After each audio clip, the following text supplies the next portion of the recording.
Continuamos con más información. En momentos complicados para la economía nacional, los partidos políticos están trabajando y observando la situación del país. Vamos a hablar y agradecemos la atención del dirigente de Política Obrera, fundador del Partido Obrero y ex legislador por Cava. Está en línea Jorge Altamira. Altamira, buen día. Muchísimas gracias por atendernos. Andrea Pérez de Radio Mágica de Pehuajó lo saluda. ¿Qué tal? Buenos días, Andrea. Gracias por llamar. Bueno, en este caso, la situación económica en general y la vida que está atravesando hoy la gente, la comunidad en general, pero sobre todo el trabajador, es muy complejo. ¿Cómo se ve desde la dirigencia política? Bueno, hace mucho que venimos denunciando todo esto porque el periodo de ataque a los derechos de los trabajadores y de valorización del salario y jubilaciones ya lleva como más de 10 años. Es un continuo, cambian los gobiernos, pero la orientación es la misma, porque Argentina es un país en bancarrota, no puede pagar el endeudamiento que tiene, y entonces trabaja condicionado a los intereses que le impone el Fondo Monetario Internacional, que es poder pagar esa deuda externa, con el agregado importante que le quiero hacer, de que más de la mitad de la deuda argentina se encuentra en manos de acreedores nacionales, menos de la mitad de acreedores internacionales. Con esto quiero decir que la clase dirigente de Argentina es la más interesada en estas políticas de ajuste y de inflación para que se les pueda pagar los créditos o por lo tanto la deuda pública que el Estado argentino tiene con ellos. Bueno, hoy por hoy, y luego de haber levantado las banderas en contra del Fondo Monetario Internacional, la actual gestión de gobierno se mantiene en una negociación constante y también en un pedido de apoyo, en una relación permanente con el fondo. Digo, ¿esperaban de esta gestión de gobierno esta manera de gobernar, esto que está pasando hoy? Bueno, lo hemos dicho públicamente, en entrevistas televisivas y en numerosos artículos. Quiero indicarle una cosa muy importante. El Congreso de la Nación, bajo el gobierno de Macri, tenía mayoría peronista. El macrismo era minoría. Todas las andanzas de Macri en materia de desfalco económico contaron con la complicidad de esa mayoría. Es verdad que algunos kirchneristas no acompañaban, pero en lo fundamental, el peronismo y el sector de Massa acompañaron a muerte, y luego Massa integró el Frente de Todos. Por lo tanto, la continuidad política es perfectamente clara. Yo creo que a veces hay una confusión en el siguiente aspecto. Se trata de interpretar a los partidos, a las corrientes políticas, de acuerdo a lo que dicen.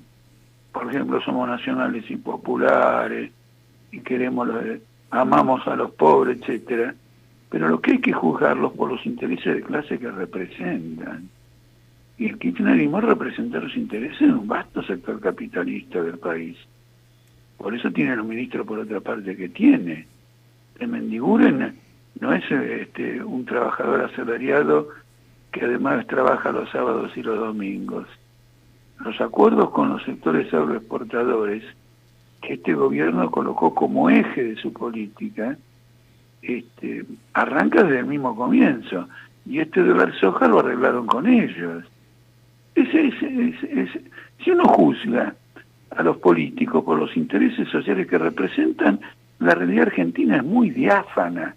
Ahora, si uno se deja llevar por la sanata de los discursos, y bueno, las cosas cambian mucho. Tome el caso, por ejemplo, de Milei. Lo voy a citar incidentalmente, no me interesa el tema Milei. Milei pregona la libertad. Lo que él quiere es que se le pague la deuda a los fondos de inversión que él representa. Porque si uno mira bien las posiciones de Milei, va a ver que hay una confrontación entre los bancos que reciben depósitos de clientes y están reglamentados por el Estado, y los fondos de inversiones que tienen aportes también de clientes, pero no tienen reglamentación del Estado. Si uno mira bien ese conflicto, usted va a ver muy bien que Milei representa a los fondos de inversiones. Por eso ataca al Banco Central, ataca la estatización, etcétera. Entonces, cuando uno interpreta mi ley desde el punto de vista de los intereses sociales, la libertad es la libertad que reclaman los acreedores para cobrar su deuda, que en la Argentina hoy es de 500.000 millones de dólares, impagable por los próximos 50 años. Hoy no hay un responsable de la deuda, sino son años de gestiones de gobierno que sistemáticamente han acrecentado esa deuda. Sí, absolutamente coincido con usted. Por eso repartimos los golpes a kirchneristas, macristas, populistas, liberales, neoliberales. Esta es una política de la clase gobernante de este país. El problema es que los trabajadores tienen que entender esto para agruparse en forma independiente. Es decir, el trabajo tiene que decir lo siguiente: estos partidos representan las patronales para las que yo trabajo. ¿Y yo qué partido tengo para que me represente? Y tienen que construir un gran partido y dar a la sociedad su propia alternativa, que no puede ser simplemente hambrear a una población para tributar al capital financiero internacional. Altamira, este es el eje político, este es el drama de la Argentina. El drama de la Argentina es la ausencia de una autonomía política de los trabajadores para tallar contra los demás partidos en el destino del país. Viendo los temas que hoy están en agenda y teniendo en cuenta lo que se viene hablando a nivel nacional, bueno, distintas preocupaciones que no atienden puntualmente lo que tiene que ver en principio con una de las emergencias más importantes que tenemos, que es la economía. Vemos al presidente en el exterior, la presentación de algunos proyectos en las legislaturas que no atienden a las necesidades. Hoy, ¿cuál sería, digamos, el orden de prioridades de los temas que hay que solucionar a nivel país desde el punto de vista del Partido Obrero o de la política obrera? Mire, muy sencillo. El problema principal son salarios y jubilaciones. Nosotros somos partidarios de que se aumenten un 100%. Esto es perfectamente posible porque lo que hoy el trabajador no cobra es la ganancia del empresario. Para decirlo en una forma perfectamente clara, nosotros tenemos un Producto Bruto Nacional. En una época el trabajador tenía el 50% de los ingresos y la clase capitalista el otro 50%. Ahora tiene el 44 o el 43% y la clase capitalista el 57%. Está claro que las ganancias se fueron para la clase capitalista. Las ganancias que antes eran salarios. Por lo tanto, perfectamente se pueden pagar. En segundo lugar, le quiero señalar algo que está muy oculto en esta realidad porque responde a intereses. La gente sabe cuánto pierde el Estado por exenciones impositivas a las empresas. Es decir, el gobierno se lo acusa a los gobiernos, al Estado en general, se lo acusa de tener muchísimos impuestos, pero no le informan la cantidad de exenciones. Por ejemplo, le voy a dar un ejemplo concreto. Ahora la industria automotriz ha recibido una exención impositiva muy fuerte. Es decir, si quiere invertir y trae bienes de capital, etcétera, no paga IVA, no paga ingresos brutos, no paga nada, cero. ¿No es cierto? Se tiene acá un caso donde aparece un IVA en la economía, lo pagamos todos en el supermercado, etcétera. Aparece ingresos brutos, pero no para la industria automotriz. Bueno, la suma de exenciones impositivas en el presupuesto nacional es de 1.600.000 millones de pesos. Esto equivale a 30.000 millones de dólares al tipo de cambio 300. Si es al otro tipo de cambio son 60.000 millones de dólares.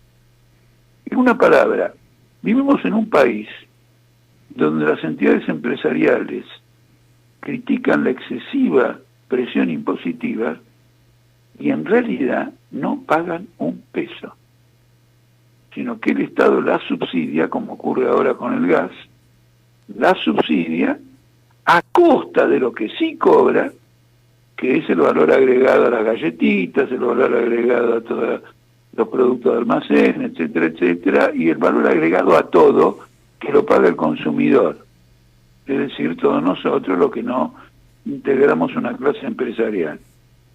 Esto se puede terminar fácil, tienen que pagar impuestos. El otro aspecto es que hoy salió una información muy interesante, ha habido un crecimiento del empleo, no extraordinario, pero ha habido un crecimiento, todo en negro.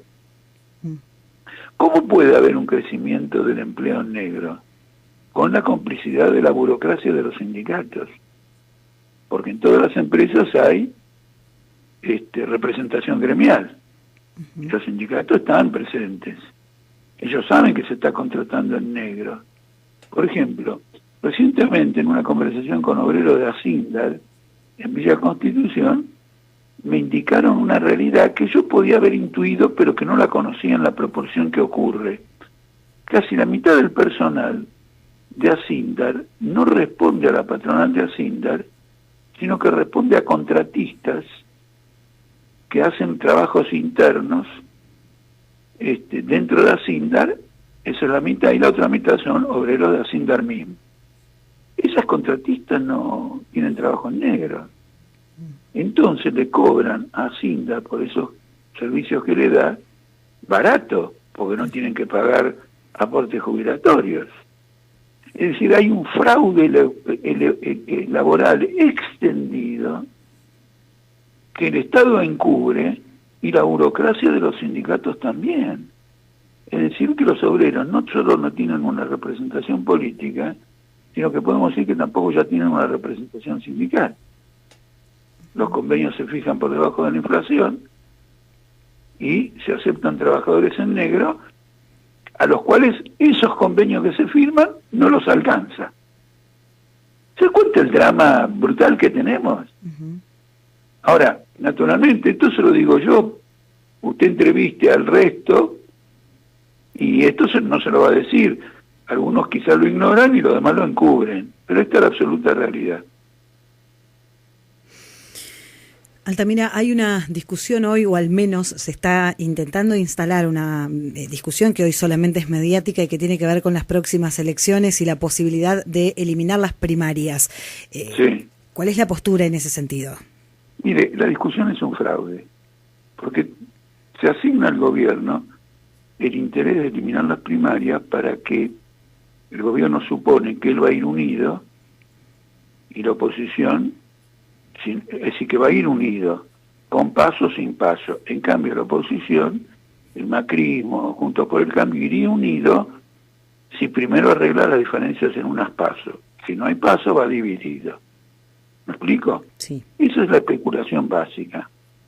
Ahora, tal cual están las cosas hoy, el gobierno pierde con paso o sin paso, arriba de las pasos, abajo de las pasos, como sea.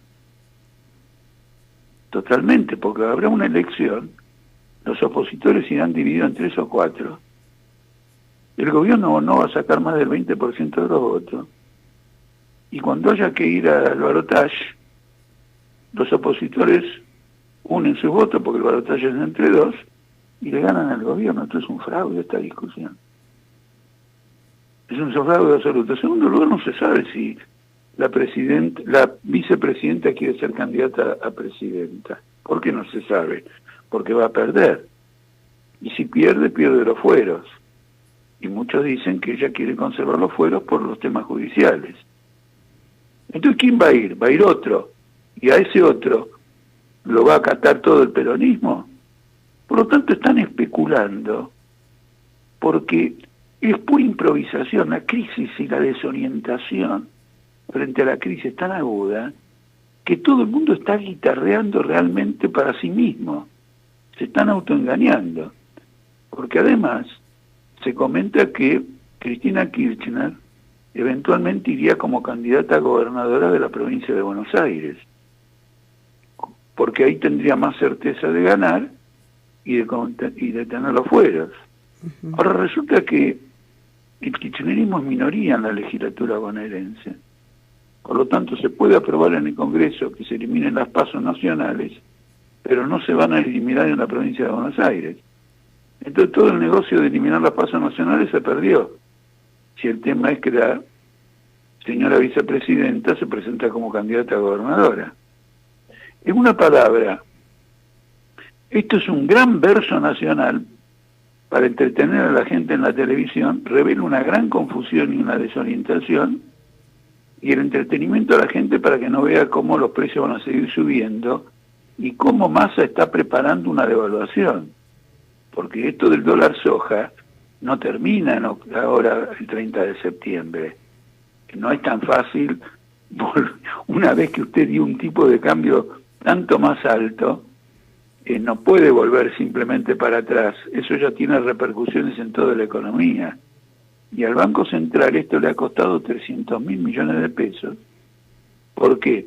Porque compra los dólares de los ojeros a 200 y le vende esos mismos dólares a los importadores a 140. Es decir, que pierde 60 pesos en cada compra-venta. Como esto fue de 5.000 millones de dólares, 60 pesos por 5.000 millones de dólares son 300.000 millones de pesos. ¿Qué es 300.000 millones de pesos? Los planes sociales. Los planes sociales se han rifado a favor de los ojeros en un mes. Es una cosa de locos, ¿usted me entiende? Uh-huh. Es una vergüenza. Y esto tiene que terminar en una crisis infinitamente más grave que esta, y nosotros, nuestra tarea es, explicando estos temas, que los trabajadores se capaciten para torcer el desenlace de la crisis en beneficio de las mayorías que trabajan. Altamira, le agradecemos muchísimo por su participación en el programa. Estaremos en contacto seguramente para seguir analizando toda esta situación. Muchísimas gracias a usted. Buenos días. Que tenga buen día. Jorge Altamira, referente del Partido Obrero de la Política Obrera, trazando un balance general de la situación del país.